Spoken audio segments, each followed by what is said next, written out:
We're just going to hit this and be like, this movie was terrible for all the following reasons. Ba, ba, ba, ba, ba.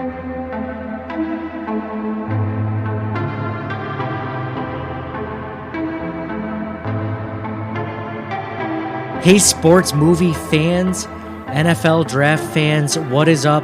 Welcome to another episode of the Circling the Wagons podcast, the only podcast that thinks it's slightly inconvenient to bury your father's ashes the day of the NFL draft when you're the GM of an NFL franchise. I'm your host, Nate, joined by my co-host, Zach Sheets. Zach, welcome back to the podcast. How are you doing? Not bad, Nate. Thanks for having me. Absolutely. Well, we're talking about the movie Draft Day, the 2014 movie that came out. So tell a quick story. I know that you've seen this movie. There's a story that you have behind this movie. When did you see this movie for the first time? Okay, so when I saw the trailer for this movie, as big of a draft fan as I am, I was super hyped. Oh, yeah. I was like, this is going to be awesome. I cannot wait until this comes out. It was, I think, the first movie that had the NFL's backing in it. I mean, you look back all the, like, Any Given Sunday, any of those other, there was absolutely no reference to the NFL. This was the first NFL-backed movie. Yep. It had Kevin Costner. Go ahead. Sports movies with Kevin Costner are gold. Everybody knows that. Everyone knows that. All right. So me and my 3 roommates go on a golf trip every year. This year, we were playing in Hawaii, and the movie came out. So we took one night, and we went to the theater.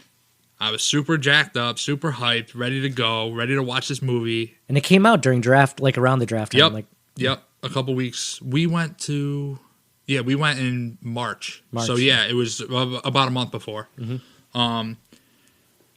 And we got in there, and I watched it. And as I was watching it, I was the guy in the theater that everybody hates. The guy in the theater that was not being quiet, that was literally almost booing at the screen. We'll get into this a little bit more down the line, but yeah, suffice it to say, it was not great.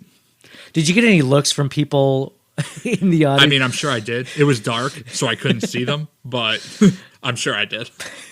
Laughing at times of people. I don't understand why he's laughing. Why is he laughing at Oh, yeah. It was so bad that it was comical. The Jaguars just traded. I don't understand. Why would he laugh at that? That seems like an even trade. The love story between Kevin Costner and Jennifer Garner is just amazing. I don't know why he's laughing at that. Dude, so my take on this movie is I think I saw it on Netflix after it came out. And I remember it coming out too. I was jacked about it. Mm-hmm.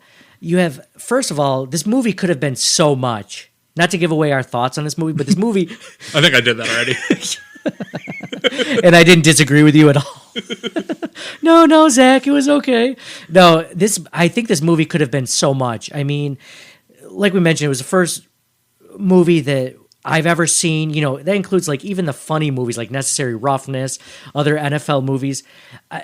This was the first one that had the NFL's backing. It had, Chris Berman. It had all these NFL personalities, NFL Network personalities, Adam Schefter. It had Kuiper, McShay. I mean, it had Kevin Costner. Kevin Costner, sports movie legend Kevin Costner, guy who's done Field of Dreams, Bull Durham, For the Love of the Game. I'd even put Tin Cup in there. Funny movie. maybe not on the same level of Field of Dreams, but definitely better than this movie. It had other great actors, actresses. Jennifer Garner. Who's the guy that was the actor of Black Panther? Why can't I think of his name? Chadwick Boseman. There were a lot of Dennis Leary was in it. He was the coach. All the stars were aligned for this to be a very, very good movie for anybody who follows the draft like I do, and I know even football fans in general. Even football. It was Ivan Reitman was the director. He's done a lot of good movies. It was just a turd. Let's start about. So the beginning of the movie starts, and Kevin Costner is the Cleveland Browns GM. Which, by the way, so quick fact about this movie is the movie was originally centered around the Buffalo Bills instead of the Cleveland Browns.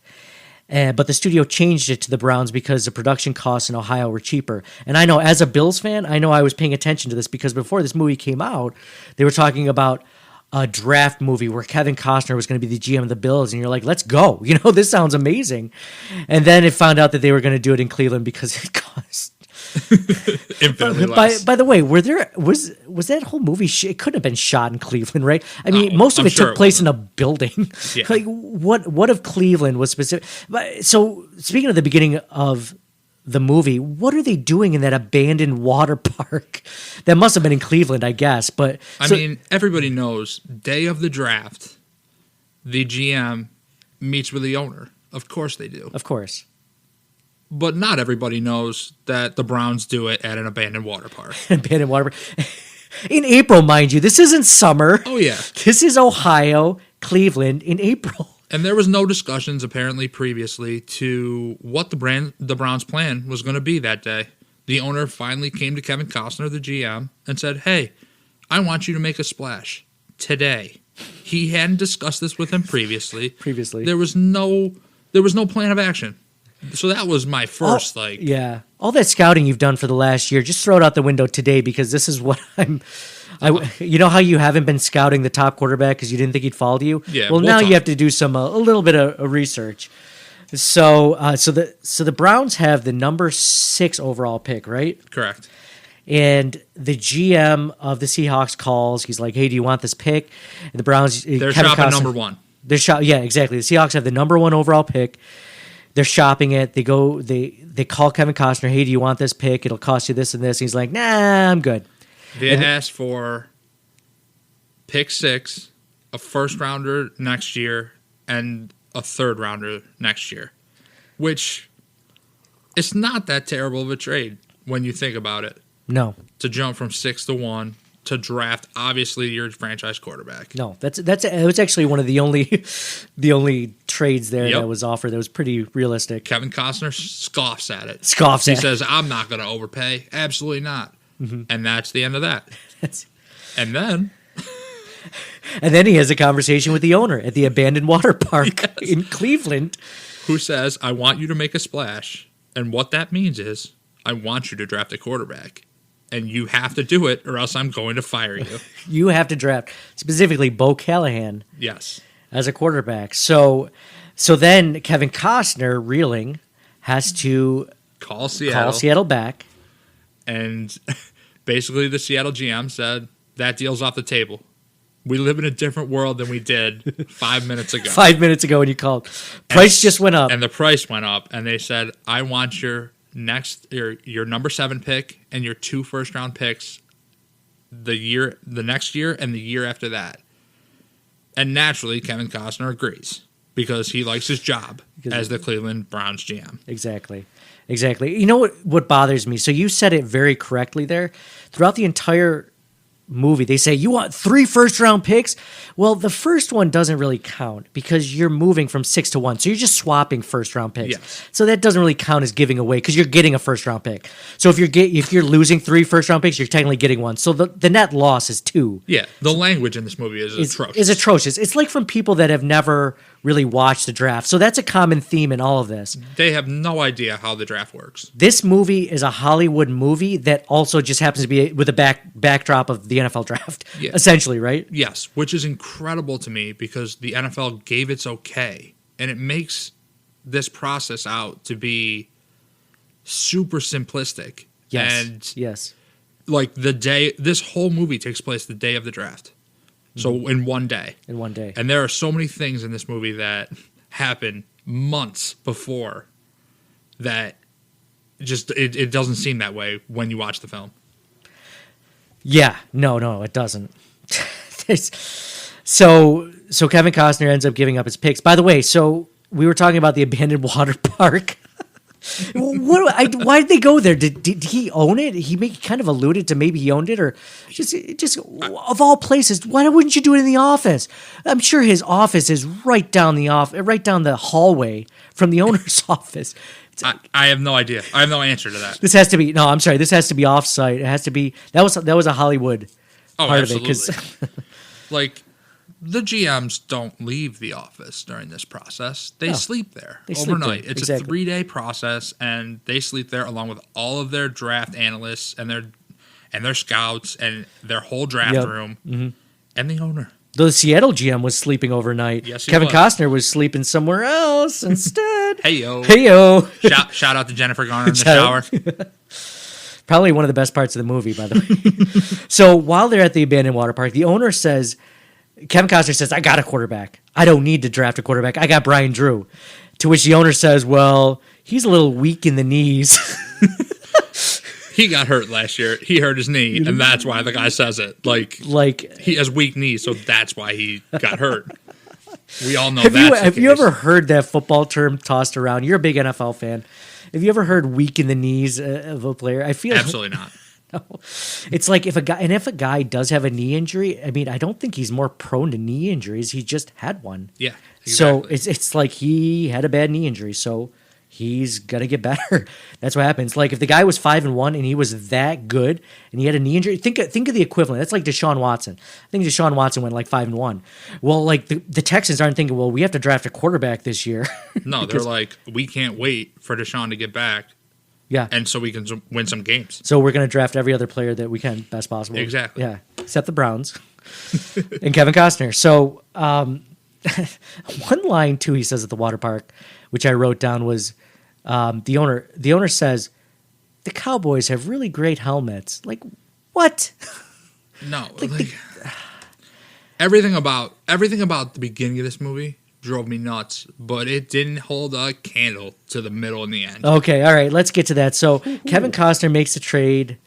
Asks Jennifer Garner, who we find out is in charge of the salary cap, if they can afford the trade. He walks into the room after he makes it. He breaks the news to all of his scouts, everyone, all the coaches and everything. He's like, I made the trade from 6-1. And they're like, whoa, all right. Well, what'd you give up? And he's like, 3 first-round picks.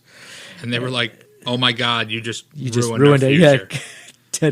Dennis Leary wants to quit. And that's also a common theme in the movie. Yeah, he wants to quit. He just took the job, literally, this season.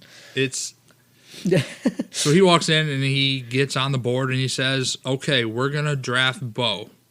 Bo is our guy. He's our franchise quarterback. We're going to get him. Now let's look at some film.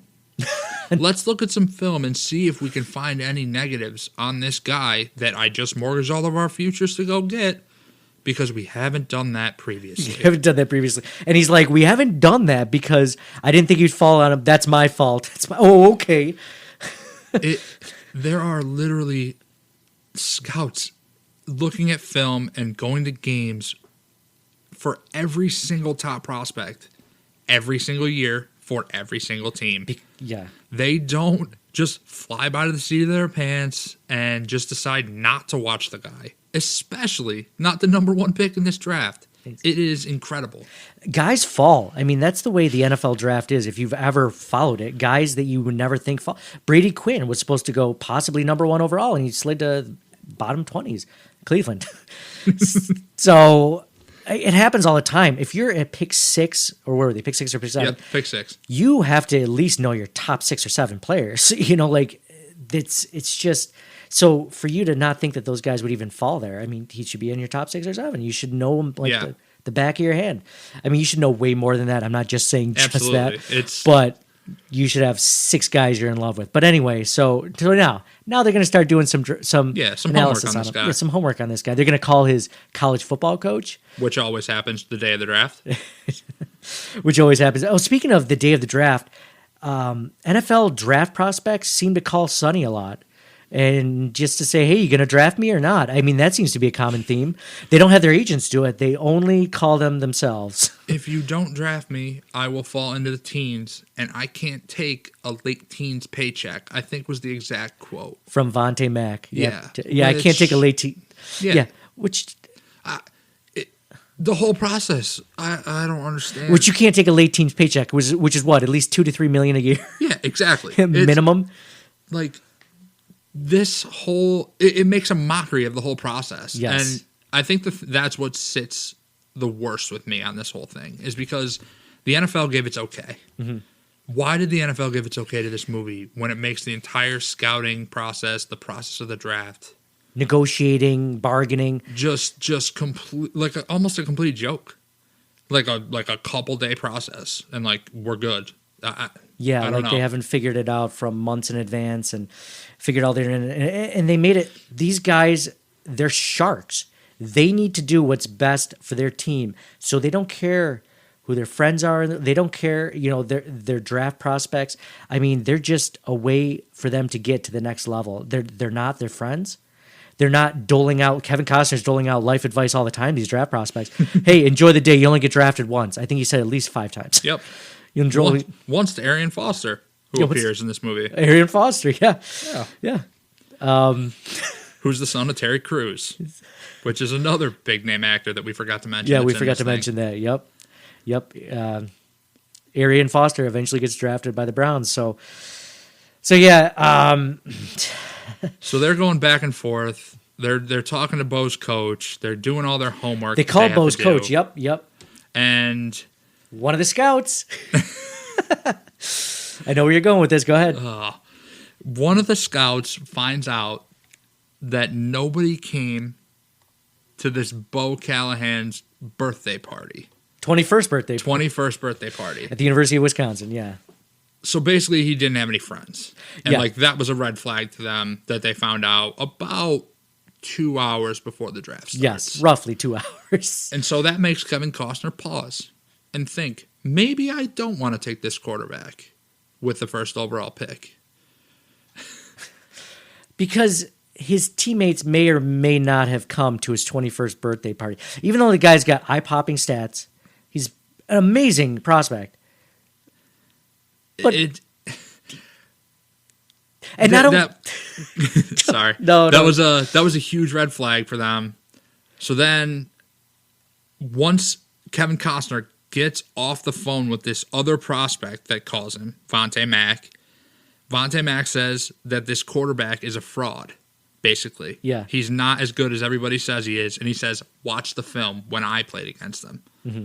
Which everybody knows that when you go into the draft and you have the number 1 prospect playing against another top 10 prospect, one on offense and one on defense, you don't generally watch that game until the day of the draft, right? No. Why would you want to watch them against good competition? No. So then they put on the tape in the war room. And which, by the way, they were going to draft Vontae Mack. Yes. So they should have known that game for sure. Obviously. They should have seen Vontae Mack have 4 sacks in that game. By the way, was Vontae Mack a middle linebacker? Yes. What kind of middle linebackers 4 sacks in a game? They just blitzed them. They just blitzed them. But yeah. So they turn on this film. They watch it. Vontae Mack sacks the quarterback. The play after the quarterback gets sacked, he's super jumpy, and he just doesn't complete any passes.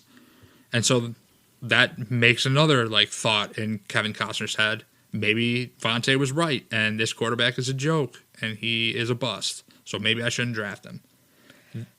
But Bo Callahan actually had a really good game that game, but it was after Vontae Mack left the game because he was ejected. Why, Zach? Because he had a pick six. He took the ball and he handed it to his sister in the crowd. And the referee threw a flag on him and he lost it. And he gave the ball to his sister who had cancer and who died about 6 months after this game happened. And he got thrown out of the game, and then Bo ended up coming back and winning that game in overtime. An amazing game after that. Yeah. And then nobody apparently in that Browns war room knew that Vontae got thrown out of that game. They didn't even know. They didn't even know. They didn't know why. They said, oh, look at him hot dogging and giving the ball to some girl in the stands. The girl who has like a head wrap. It wasn't like some hottie, some smoke show that just like some co-ed in the... No. It was a woman with a headdress like someone that has cancer. And it's just... that was a very Hollywood moment, which I got to be honest, I didn't mind that moment. That kind of made me feel because he was talking about his nephews. He was driving his nephews around. At first, you're just like, he's like, I got to get a paycheck for my nephews. So I personally, I kind of like that moment. It made you feel for Vontae Mack a little bit. Yeah, at this point, I'm on my feet in the theater, like throwing popcorn at the screen, like booing my head off because this is just, it's incredible. It's incredible to me. that nobody knew. Like, this was the prospect that they were trying to take with their first round pick, and nobody watched this game. Nobody watched this game. And this important game. So then we finally. But it's funny because they were watching it for they weren't watching it for Bo Callahan before. They would have been watching it for Vontae Mack, and they missed all of this. They missed the whole thing. There was no red flag for personality or anything like that. Like there would be. This wasn't a celebration for some tackle. This was a pick six. This was a game-changing play, and they had no idea that it happened. It was incredible. No idea. So finally, Kevin Costner has his mom get to the facility, and they want to do a funeral for Sonny's dad, who had just passed away, and a week before the draft, and they wanted to take the entire war room out of the war room the day of the draft, go to the middle of this practice field, and spread Sonny's dad's ashes. This just is. So let's back up about that. Let's set up the scene. So, go ahead. So Kevin Costner just gets back from that whole film study session. He walks into his office and he sees his mom waiting there, which is fine. Whatever. It's his mom. It's his mother. Whatever. They want to talk about the will. The other woman that's in the office, that's roughly about Kevin Costner's age, you figure is probably his sister, because they were talking about reading their father's will, which Kevin Costner missed. They were reading his father's will, and one of the things that stipulations of the will was for his ashes to be buried on Sonny Weaver Field, which was named after his father, and which makes total sense. That makes total sense. Absolutely. What doesn't make sense is that woman sitting there is not his sister. It's his ex-wife. So we just had to meet his ex-wife somehow in this movie. So why wouldn't his ex-wife be at the reading of his father's will? Of course she is. Of course she is. Well, why wouldn't it be? Why wouldn't my ex-girlfriend be at my wedding? What sense does that make? No, zero. It was a completely Hollywood put in. Yeah.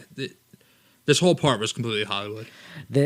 It was just so of course he says no, not today. He throws his computer in the wall, which, can anyone blame him? If you were the mother of Kevin Costner and your husband was the coach, I think you would have some sort of ability to grasp the sacredness of draft day and even maybe the draft weekend and wait until after. 100%. 100%. You would know that. And it's not like he died yesterday. The guy's been dead for a week. He ain't going anywhere. Those ashes aren't... I'm pretty sure that there's almost no family contact for any GMs or any of the war room guys for this entire weekend. Yeah. So no. I think, and I'm pretty sure the family understands because, hey, guess what? This is my job. Yeah. This is the 1 week of the year, the one weekend of the year that my job needs my full undivided attention without any distractions. And any distraction could change our future as a family, financially, risk-wise. If we don't get this right, we're going to get fired. Yeah. And I would say spreading your father's ashes is a distraction, a minor one. Just a minor one. Okay, so we picked up the ashes being buried in midfield for Kevin Costner's father, who he fired, by the way, which is a very Hollywood way of firing him. It wasn't because he wasn't that good. He fired his father. Kevin Costner fired his father a year or two prior because... his mom asked him to. His mom asked him to. Yeah. So she could spend some time with him away from football. Away from football, with a few years that he had left. Apparently not many years. No. It was very, very close to the end. Spoiler alert.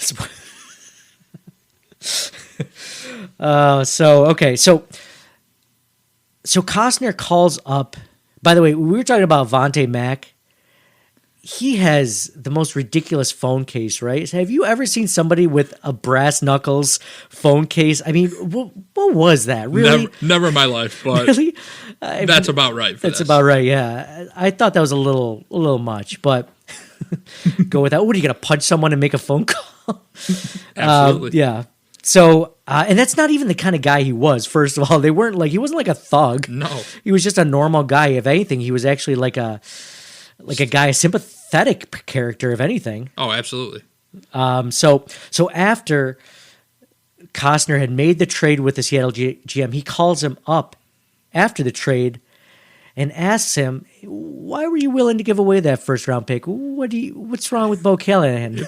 If this quarterback is such a surefire guy, Yeah, well, why did you move your pick? Like GMs do. Like GMs, yeah, they just give away. They completely They give away all their secrets. Yeah, that's one thing that's completely missed on this movie entirely, is that GMs are poker players. They don't give away their hand, and they don't tell them anything more than they absolutely need to. So they would never say why they didn't do that. And that happens a couple of times. That happens later. We'll get to that. But that happens with the Jacksonville GM and Kevin Costner. Mm-hmm. So Costner then calls up the Wisconsin head coach. I don't even know the name of the actor, but I love him. He's awesome.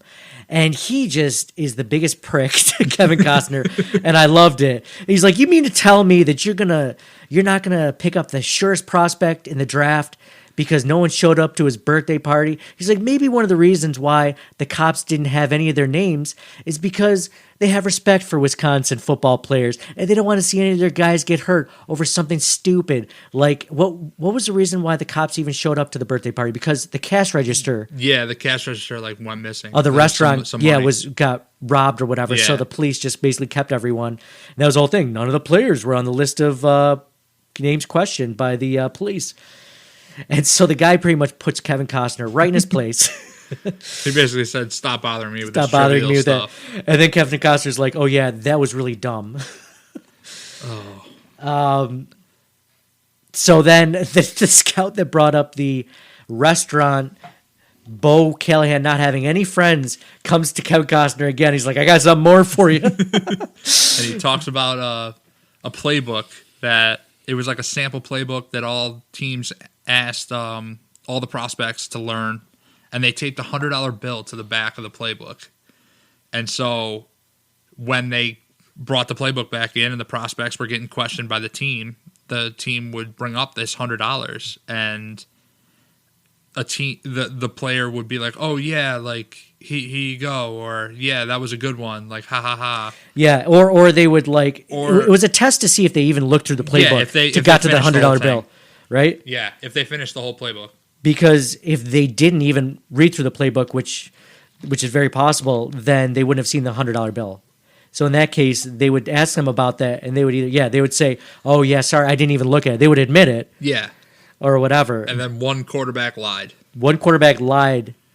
and basically said, "Oh, like haha, yeah, that's a good one, guys," and that guy was Bo Callahan. Yeah, and they caught him in like 2 lies. Yeah, right? they caught him in 2 different lies, and then he was the only player to ever do that. He was like, he had the balls to like lie on top of his first lie. Yeah, and then like he's like, yeah, good one, and then he's like, "I don't know what you're talking about," or something like that. Yeah, I forget exactly what it was. Then the same guy who tells Kevin Costner about Bo and the $100 bill also says they also had one other really weird reaction to the $100 bill, and it was Brian Drew, and he mailed the $100 bill back to the team that offered it, or that whose playbook it was, and said, "Save this for when I win you the Super Bowl." Yeah, and that was a whole Hollywood moment too. The whole Hollywood moment. The quarterback, the grizzled vet, the coming off an injury, best shape of his entire life, squatting 400, benching 250 50 times or whatever it was.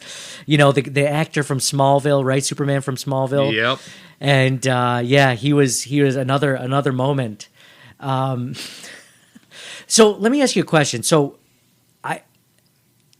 I didn't like this movie overall, but some of these moments that were Hollywood moments, I kind of got into a little bit. Like I loved the idea of the guy that's currently on the roster, the underdog guy, the guy that everyone wants to move on from and get the young, new, shiny quarterback. He had this amazing story and this and that. And then, the thing about Vontae's, sister having cancer. Like those were, yeah. I dug that a little bit. I got to be honest. Would you have liked that if the movie was more realistic, NFL-wise and draft-wise? Would you have liked those parts, and would it have just enhanced the movie for you?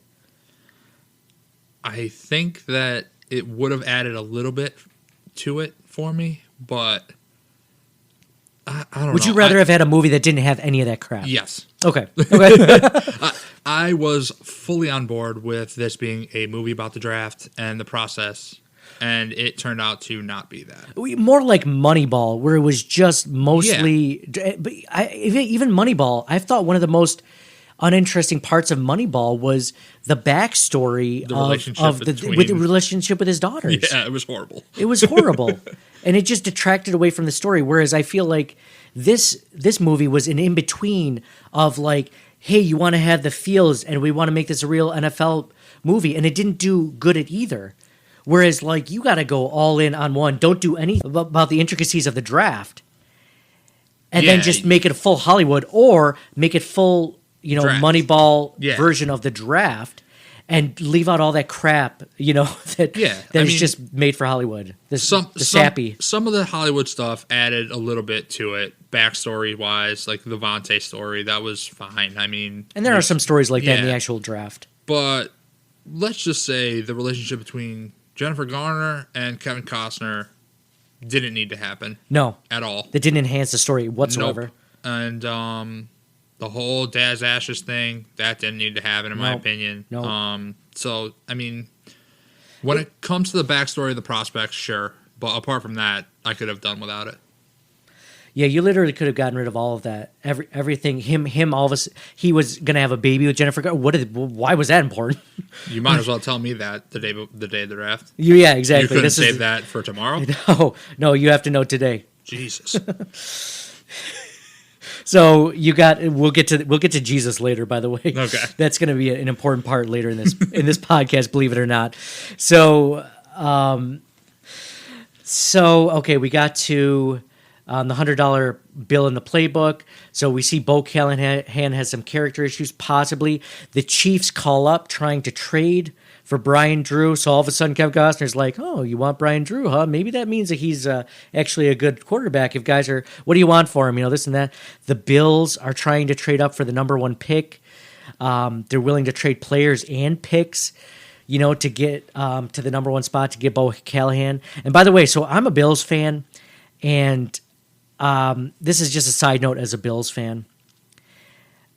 They showed Russ Brandon in that, and he's at the time, I think he was the Bills president. I think he still is the Bills president. I think he still is.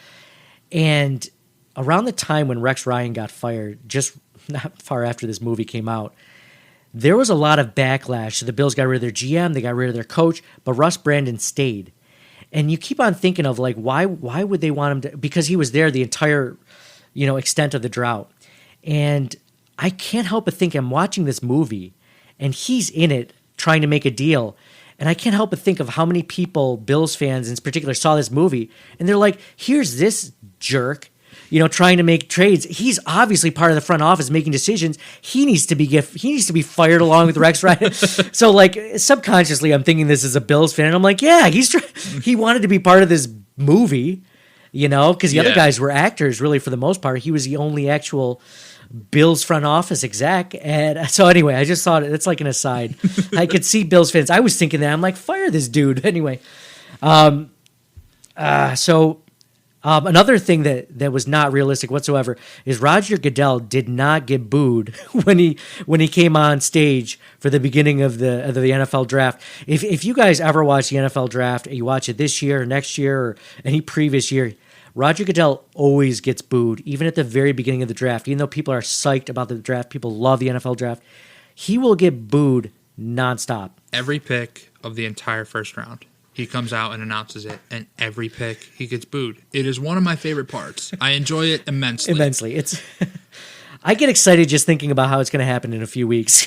And for that not to happen, it was infuriating. It was just like the NFL's like, yeah, let's not make it so realistic. Yeah, let's not show our commissioner in a negative connotation.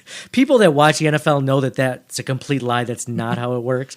But for people that don't watch football, which we'll get to later, probably thought, oh yeah, this is normal. You got to understand what's even funnier about the commissioner getting booed is that everyone at the NFL draft paid a ton of money to get to the NFL draft, and they're all huge football fans. I mean, these are the biggest football fans ever, and they're booing the guy that represents the entire football league. So it's like getting tickets to the State of the Union address and then just booing the president every time he talks. Like, oh man, I can't wait to go to the boo. Why is it, do you think, that the commissioner gets booed? Is it just because he's what represents the owners and the fans don't really appreciate the owners? Or what? I don't think it's the owners at all. Okay. I honestly believe that nobody likes Roger Goodell. I really don't. The only people that like Roger Goodell are the owners. And possibly the family of Roger Goodell. Maybe. He is their puppet.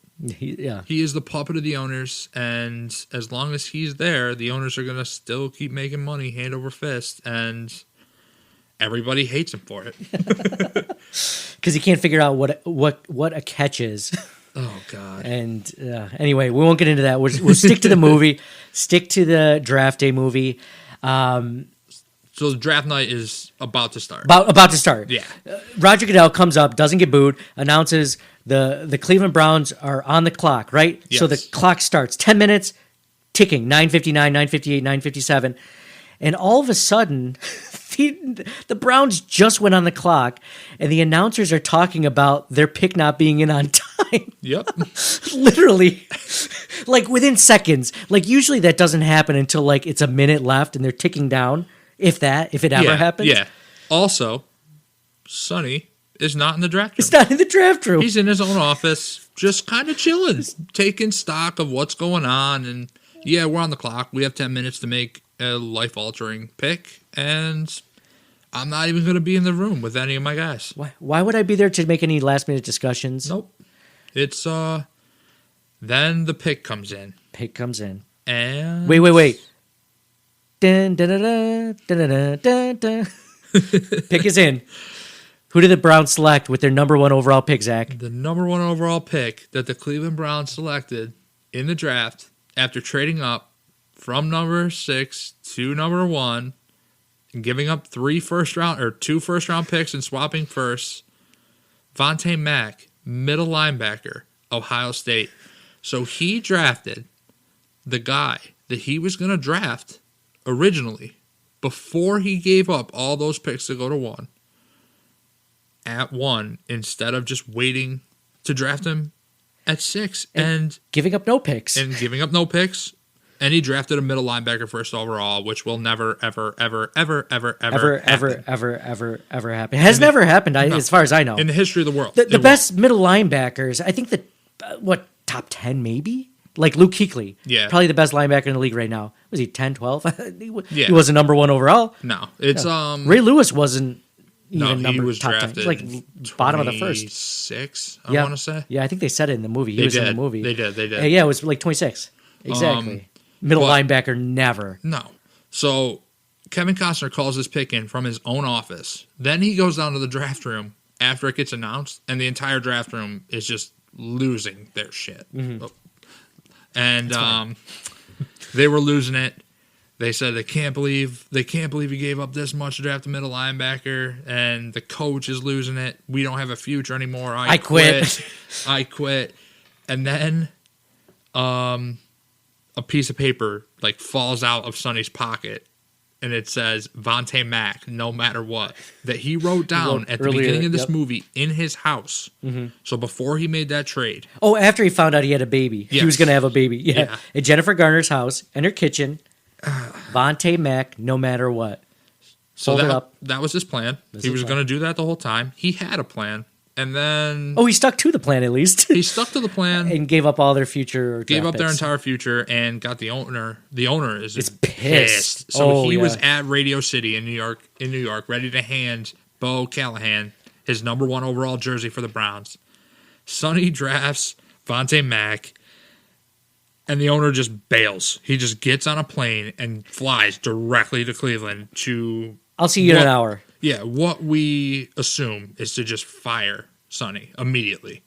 Yeah. And then what happens next Okay, so I know what's going to happen next, and this is one of the best parts of the movie. But let's back up. Why they didn't draft Bo Callahan? Kevin Costner calls up Bo Callahan in the green. Was it the green room, the war room? What do they call that? Yeah, thing? it's the green room. In the green room in the back. Yep. So a lot of NFL prospects, rookie prospects, stay in the back area where, especially if they're expected to be drafted early with their families, they sit there. With their agents. When they get picked, they big hugs all around, smiles, and everything like that. It's a big put on by the NFL to show these guys getting drafted. But he calls up Bo, who's Bo's agent, by the way? P. Diddy, obviously. Obviously, he is the premier representation of all NFL talent. Everybody knows that. Everyone knows that. Perfect for this role, right? Of course. Of course. He calls up Bo Callahan, talks to him, and he says, "Why wasn't?" Even though he knows the answer to this and it was not a big deal, he asks him again, "Why wasn't anybody at your birthday party, son?" To which you just have to I feel like even though we didn't watch the movie together, you and I, I feel like there was a collective eye roll at that part. Like, of course. Bro, you gonna keep talking about this stupid birthday party again? And Bo Callahan's response, to be honest, I don't really remember much of that night, sir. I was too drunk. And then he gets off the phone. He's like, "Good luck, son. You only get drafted whatever. You only get drafted once." Yeah. For God's sake. For the 8th time he said it in this movie. And again, there's no enlightening part of that conversation that should sway your decision making one way or another. He was a 21-year-old that probably got drunk on his birthday. Who gives a shit? Every 21-year-old does. Everyone, exactly. So then he makes the pick for Vontae Mack based off of what? Why was that? Did that conversation even need to be made? And then, so then what happens is Bo Callahan starts dropping. He starts falling down the draft board. He falls down number 2, number 3, number 4. Doesn't pick him, and everybody's wondering why he's not getting picked. You got. Where's Jacksonville picked? Jacksonville 6. picked at 6. Okay. 6. Denver has 5. Which they have 5 in this draft too. So that's pretty cool. But yeah. So Denver has an all-pro quarterback. So they don't go Callahan either. So then Sonny. But before the Broncos make their pick, Sonny calls up the GM from Jacksonville who owned the 6th pick. Yeah. And knowing that the Broncos aren't going to pick one because they have an all-star quarterback. And starts tossing out offers for the 6th pick. Yeah. And the Jaguars GM is a bumbling idiot, right? Yeah, they portray him as the dumbest person in the entire movie. Yeah. Which you wouldn't want him running. You don't get a GM job when you're a moron. You wouldn't want him running a warehouse at a very small factory, much less an entire NFL. You don't want him team. Running a concession stand at your stadium. Yeah, they make him out to be the dumbest person ever. Yeah, exactly. And so Sonny calls him, and he starts offering them trades for the number 6 pick. Well, everybody knows they don't have any first-round picks anymore. They're all gone. He traded them all away. So then he starts offering them number 2 picks. And he says, "I'll give you 2 number 2 picks for the 6th pick overall." And the Jacksonville GM delivers probably the most iconic line of the movie for me was, "Oh, okay, Sonny. Yeah, what am I, a jerk?" He said that in the theater, and I just lost it. I was just like, I'm done. I'm out. I'm out on this. I know. And if this was a real movie, he'd be swearing. Oh, He's yeah. like, what do you think I'm a bleeping? Oh, yeah. And so he declines that offer. And then he's all over the place because they apparently don't have a draft board in Jacksonville. They don't have. No, they don't. No, so he has no idea who he's picking, and he's almost on the clock, so he's kind of scrambling. And he ends up asking Sonny, "What is the best offer that you can make me?" Which that's not a good negotiation tactic. Sonny's biggest selling point to this guy was this Jaguars GM was, if you give me this pick, you won't have to make this pick, and you'll get some picks. You'll look like you'll get to regroup. You won't have to think till the next round. To which every GM, because apparently the GM only had 5 prospects in mind, figuring Bo Callahan would be gone. So that's it. So why would you think past that? He was not ready for the sixth pick with Bo Callahan still being on there. So, and another very funny line is when they're on the phone, the Jacksonville GM and Sonny goes, every year somebody comes out of this looking like a donkey. And I think that it might be you if you don't make this trade. Meanwhile, in my head, I go, you just traded 3 first-round picks for a middle linebacker, you bozo. You would know, if anyone would know what a donkey is. You're the donkey. You're the donkey. And no matter what you do, you're still the donkey. So, okay, so they end up settling. Realizing he knows what a donkey looks like, he's trying to make somebody else look like a worse donkey. Oh, God. So they end up settling. The Browns trade 3 second-round picks for the number 6 overall pick in the draft. Yes. And then that deal gets made. Everybody in Jacksonville celebrates for some reason, which is baffling. And then Sonny calls the GM from the Seahawks again. Mm-hmm. And wait. Let me stop you right there. Go ahead. Before we get out of the Jaguars trade. So if we're talking NFL draft value charts, I know we don't have the numbers right in front of us. Yeah. But future second-round picks are basically third-round picks, right? Because if it's a second this year, because it's just like a future pick isn't worth as much as one I have. It's like 2 in the hand equal 1 in the hand equals 2 in the bush or whatever. Yeah, you right? don't know the value of what they're going to be. Exactly. So it's actually worth less. So they're basically like 3 third-round picks almost. 1 second because it's this year's second. Oh yeah, this year's second, this and then year's second, and then 2/3. Whereas like a number 6 overall pick is worth a lot. Oh yeah, as we see in any draft trade, it just would never work. This year with the Colts and the Jets, okay, they swapped first round picks, but the Browns couldn't do that because they already used their first round pick. Yep, and then they also got 2 future second round or 2 seconds this year, and then a future second next year. Yep, I mean that's infinitely better than what way better the Jaguars got. Way better. The Jaguars lost in that trade tremendously, but everybody celebrated in their draft room like they won. Yeah. And because people that don't pay attention to the NFL, more draft picks is obviously better than less draft picks. Yeah, they are not informed. It's and like they don't know the value of what they're talking about. Yeah, if you were to look at, I want to say, I don't know off the top of my head, I want to say that if you were to look at a draft value chart, quote unquote, the 6th pick is worth, I want to say like 1,800 or something, like 1,800 points or something like that. And the highest a second round pick is like 400. Or something like that. Yeah, it's not even remotely close. It's not even close. And you're talking futures, like ones, so it's worth even less. And that's like if you have a top of the second round. I mean, it goes down to like 200 points.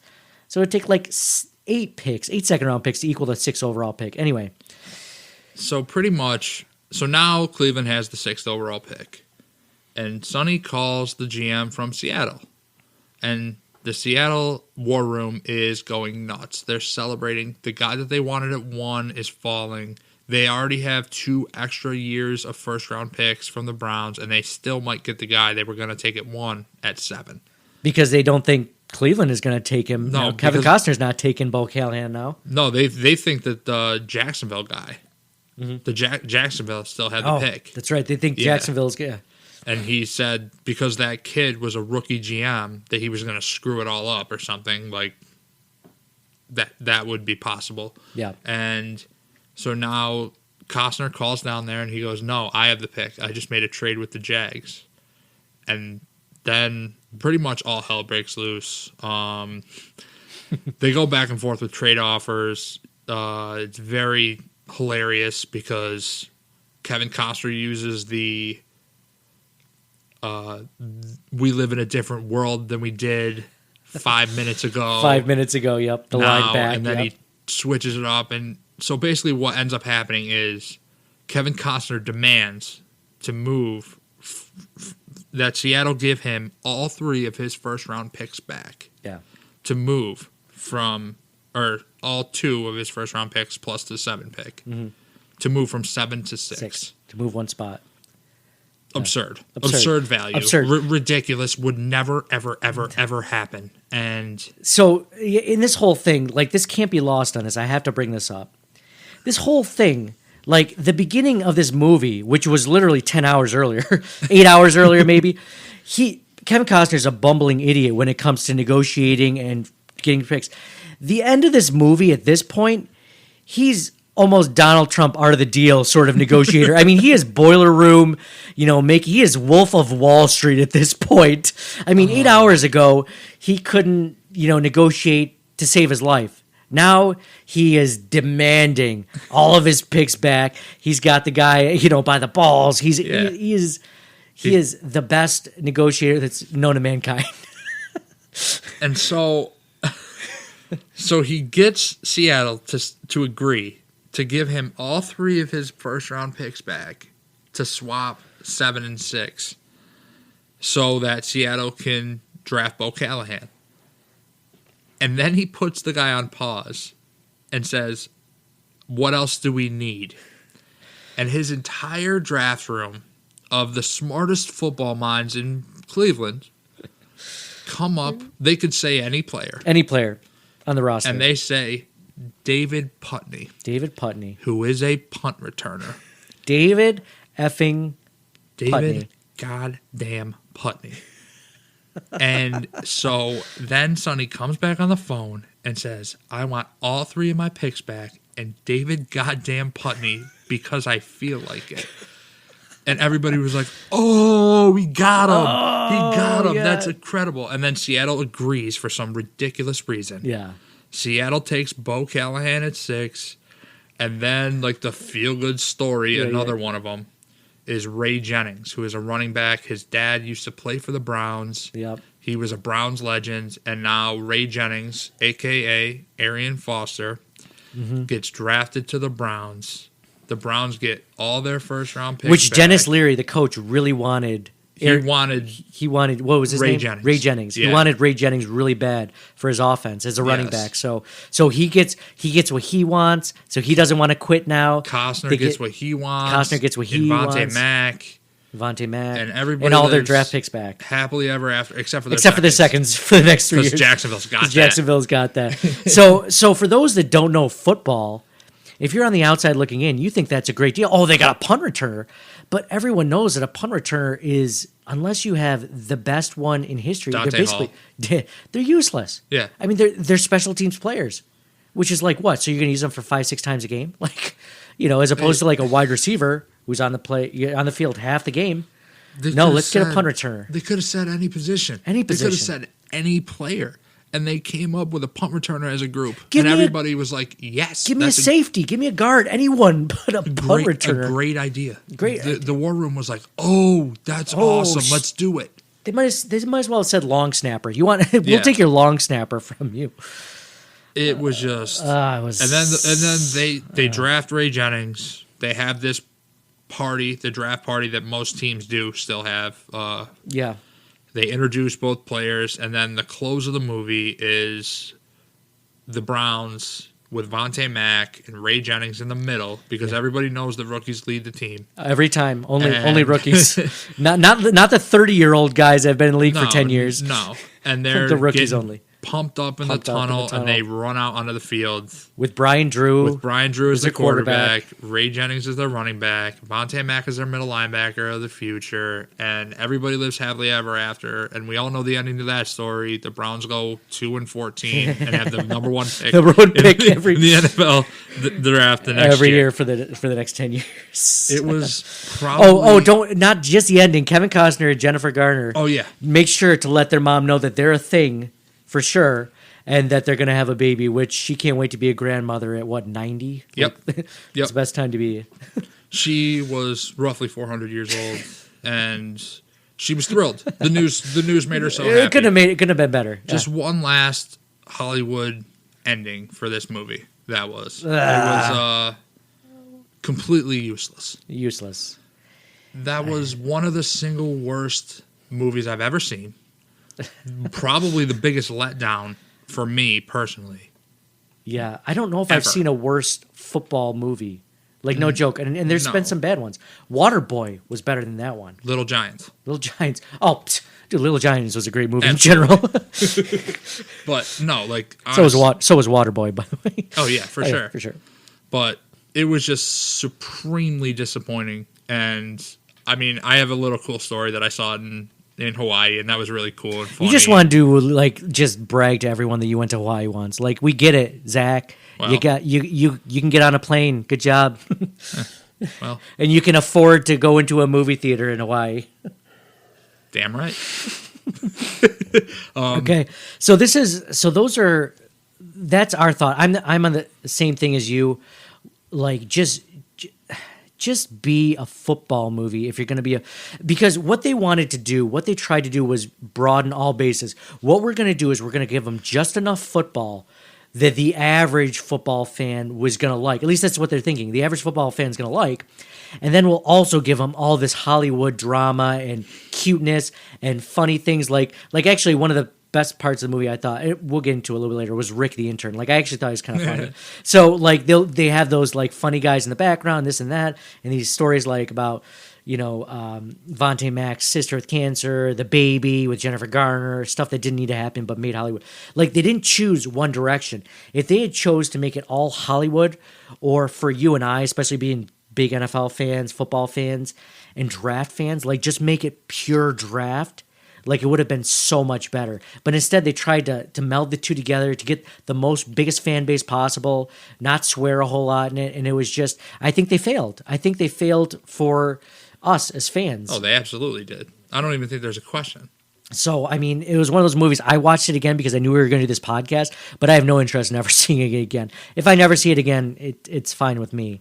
So, those are our thoughts on the movie. But I went through Amazon to look at some 5-star reviews of what people thought about this movie. So, here's one. For all the critics, parentheses, paid or the armchair variety, who love to hate anything Kevin Costner does, bugger off. This film actually gives you what Moneyball didn't. A real honest-to-goodness idea of the gamesmanship involved behind the scenes and no trades in the NFL. No, it's not perfect, but it will do. And then some. Costner does a terrific job of underplaying his character and tosses out some pretty good lines that you just know he had fun delivering, like you pancake-eating mother bleeper. Love it, and so will you. All right, how about this one? I was a bit afraid this movie would be crass like Any Given Sunday, which was quite a disappointing movie for me. But I loved Draft Day. It was a great insight into what happens in the business of drafting players for professional football. This movie had heart, with upstanding characters and a great intricate plot line. Loved it. Crass like Any Given Sunday. Any Given Sunday was a great movie, by the way. Absolutely. It was actually 100 times more realistic than Draft Day, as far as what players go through. For sure. Injuries and all this. It was... I know that I could not be friends with these people that are posting these comments. I know. First of all, by the way, that other review where the guy says, who love to hate anything Kevin Costner does, who are those people? I love almost anything Kevin Costner does. Kevin Costner is an amazing actor. Kevin Costner is on the Mount Rushmore of actors when it comes to sports movies. He's a goddamn national treasure. Absolutely. Especially for sports movies. That doesn't even include Robin Hood. I'm not even going to, Prince of Thieves. So, okay, here's the next one. Love this movie, and I am not a big football fan. Mind you, that is a common theme with the next few reviews. Obviously. It has something for everyone. Drama, suspense, sports, and a little chick flick throw-in. Kevin Costner and Jennifer Garner are great. Never knew the draft was so interesting. So that's from somebody that's clearly not a football fan. This is an interesting one. I was surprised by this video. A good movie. Not action-packed, but a good movie. It shows that the older generations are still useful and that the younger ones can still learn from us if we can get them away from the technology. What does that even mean? I don't know. I don't know. That doesn't even. It's just like an old guy wanted to say those younger people, those millennials with their phones. If only they'd put down their phones, they'd see what a good movie this was. It's like this older guy watched this movie with like his grandson who was on his phone the whole time. It's like, oh, you can learn a thing or two from this movie. It's just okay. So this next review is in all caps. I'm sorry. Well, whenever anyone writes anything in all caps, emails or whatever, you're just like, why are you yelling at me? just yeah, absolutely. Just add a few exclamation points if you want to get your point across. I'm sorry, but I'm a huge Kevin Costner fan. Also, I like football, and I've also watched the draft a couple of times.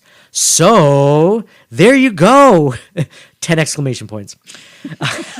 I like the split screen while on the phone, using real teams, real TV people, the real Roger, and the boomer never took his eyes off Mac. Took a second look at Bo. Made for an exciting, as far as I'm concerned, ending to a good movie. P.S. Really could have done without all the cuss words and bad language. Someday I will own the movie. Which, okay, a couple of things. First thing, someday I will own the movie. This is from a verified purchase on Amazon. Bro, you bought the movie. Maybe you don't realize it, but you bought it. And then the second thing is, really could have done without all the cuss words and bad language. They toned this down. There was none. There was none. The pancake eating mother bleeper might have been it, but I mean, yeah, absolutely. But that was nothing. If you were to walk into any war room in the NFL on draft day, it would be just non-stop obscenities. Obscenities about mothers, about absolutely. Anything. It would have been. It's been an awful place. You have NFL players, you have NFL execs, former players there. Sometimes scouts, and they didn't tone the swearing down. They eliminated it altogether. There were almost none. It was almost unnoticeable, which is one of our criticisms. Is we thought they could have actually added more to make it more realistic. Not realistic at all. So, all right, this is the last review I'll give. This is one of the best movies I have ever seen. It's about people, not the sport. Nobody dies. Nobody is tortured. Nobody goes to jail. There are no sex scenes. It is an authentic story about a day, about a guy who has to make tough decisions, and about the players who have what it takes with regards to integrity instead of just playability. The way the story is woven together, taking the lives of various coaches and players and managers together on draft day, is fantastic. Nobody dies. Nobody is tortured. False. Nobody goes to jail. What the false about the dying? Yeah. There's at least a couple of people. Vontae's sister dead. Vontae's sister dead. And then what else does his father? His father's dead. His father's dead. Yeah. What else does that person say? Nobody is tortured. What do you think this is? Hostile? Well, that's true. Nobody goes to jail. True, I guess. I mean, Ray Jennings got arrested. Ray Lewis murdered 2 people. By the way, he was in this movie. Yep. So I guess people were murdered. There are no sex scenes. Jennifer Garner's in the shower. That's a little close. Yeah. But it was opaque, you know. Oh yeah, 100%. There are no. It's a PG-13 movie. It's a draft day movie. It's about the draft. Why would you expect people to go? This isn't Hostel. This isn't Saw 4. Why would you expect people to be tortured? And so one of the things I got from all these 5-star reviews is they're from people that aren't big football fans. They're at least a few times, and I didn't even mention all of them. They're from people that say, I don't watch football that often, or, this and that. And then the other thing is they talk about how clean it is. Like, there's a lot of, I don't know if it's watched by a lot of Christians out there, or that thought of, people being afraid that it might be too risque, like this last guy. I mean, I don't know. I don't watch movies that way. I don't care if it has that stuff. No. So, I mean, unless it's the torture stuff, I'm not a huge fan. I don't really like torture horror movies and stuff like that. I'm all out on horror movies. You're all out. The guy swearing, it doesn't really matter. I mean, if that's a character, it's a character, whatever. Doesn't mean I'm going to do it or whatever. But, I just don't get people like that. But, there's people out there that are like that, whatever. So, okay, we pretty much gave our thoughts. What would you say out of all the scenes in the movie was the dumbest scene in the entire movie? The dumbest scene in the entire movie for me was definitely the trade talks between the Browns and the Jags. Mm-hmm. Has to be. I mean, they make the Jaguars GM out to be a buffoon. What am I going to do here, Sonny? What am I going to do here? What? He took my backup. He took my backup player. It's like, you don't have a draft board? What's wrong? My draft board ends at 5. Yeah, what are you guys even doing? Like, it was just terrible. That was my least favorite scene. Yeah. But it also was one that made me laugh with that jerk line. So that what do I look like, a jerk? See, that's what all of these like really clean movie watchers would love. What am I, a jerk? And they're like, yeah, that's something I would say. Gee golly, that's a lot of shenanigans going on in this movie. A lot of buffoonery. I think the dumbest scene in the movie, for me, I go back and forth. It's just the idea of being at that amusement park, that water park, just the idea of being at that, I don't get it. I don't get why that's important. You keep going back to that. I can't get through it mentally.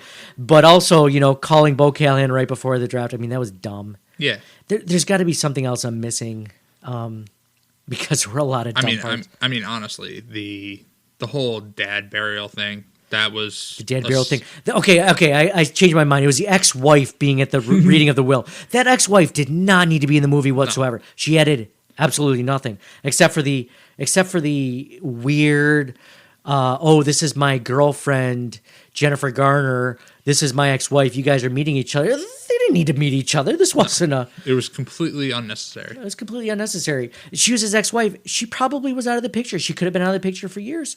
What is she going to this?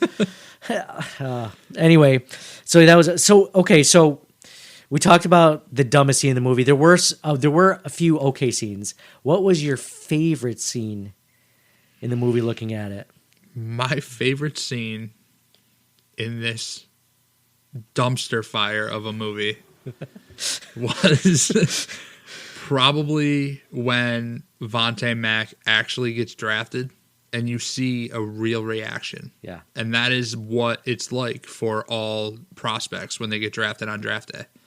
It's life-changing. It's everything that they worked for culminating in that moment. And for years, since they were kids. Exactly. Since they were in Pee-wee. That was probably my favorite scene. Where he couldn't even talk to Sonny because he was so overcome. Like, he was just like crying into the phone because he was so happy. And obviously a great actor in Chadwick Boseman, so he sold it. Absolutely. He sold that role better than almost anyone else sold their role in the movie. Definitely. I'd say. I mean, Kevin Costner did what he could with that script. So I would never, blame him for it. But yeah, that was a really good scene.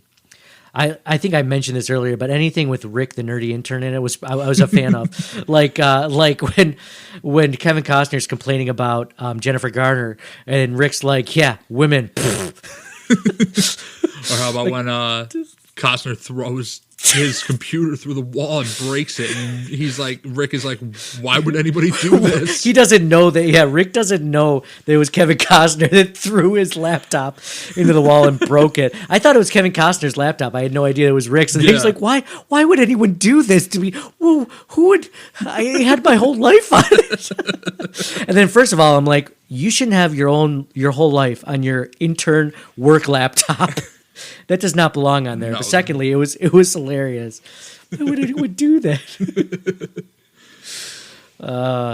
So one of the few good parts of the movie. I mean, seeing Jennifer Garner in any part of the movie is just meh. It's enjoyable. I like you're not a big fan of Jennifer Garner? She's all right. She's all right. Whew. Oh, all right. I would not say that. Yeah, I got some fire takes. Oh, geez, I wouldn't want to get on the wrong side of Jennifer Garner fans. No, that was good. So, I mean, we went over, our dumbest, our favorite scene. Even though you didn't like it, would you ever recommend this movie to anybody who hasn't seen it? No. No. I would never recommend this movie to anybody ever in the history of the world. Even if they're not big NFL fans? No. No. No. No. I would have them see any other movie. I'm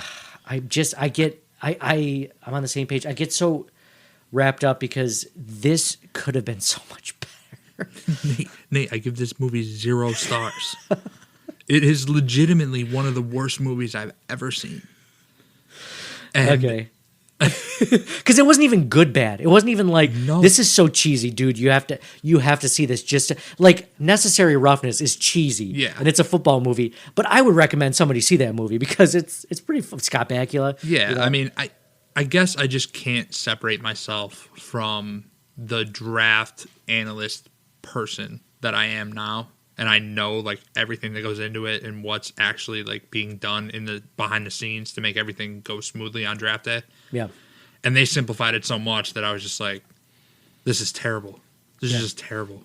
It was all off the cuff. Absolutely nothing, it seemed, was well thought out by the GMs or the front offices or anything or the owners. It was just nobody had a plan. Nobody had a plan. It was just fly by the seat of your fly pants. by the seat of your pants. And hopefully the phone rings and somebody offers me 3 first-round picks. yeah, exactly. And the guy who was Kevin Costner, who was basically the Jaguars GM at the beginning because he was an imbecile, all of a sudden, is, Leonardo DiCaprio in Wolf of Wall Street being like, you're gonna give me this and you're gonna give me that and you're gonna like it. And you're gonna like it. Yeah. Jeez. But Change. no, I mean, it's the single worst movie I've ever seen. That's my review. Oh, great. All right. Can't really disagree with that. It wasn't the worst movie at all ever for me. But I mean, if you're the only people I would recommend it to are people that aren't fans of the NFL, because they would actually, the people that gave 5-star reviews that I read from Amazon, those are people that don't follow the NFL. They like it. So if you're listening, first of all, you're not going to listen to this podcast if you're not an NFL fan and you're not. But I mean, if you know people that aren't, recommend it to them, but don't watch it yourself if you haven't already. Yeah, I'm fairly. We basically went over the entire movie. Yeah, and you did not miss a single thing or a plot point. I'm fairly certain that if you aren't a fan of the NFL, then we won't be friends, and I probably wouldn't be recommending anything to you. Yeah, so you should. That.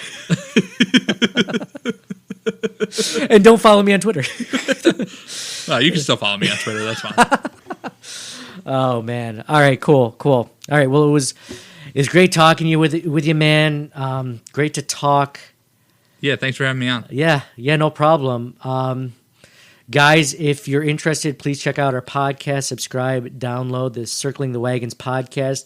We like to do these off the board general football podcasts from time to time and discuss things that are interesting and relevant and good.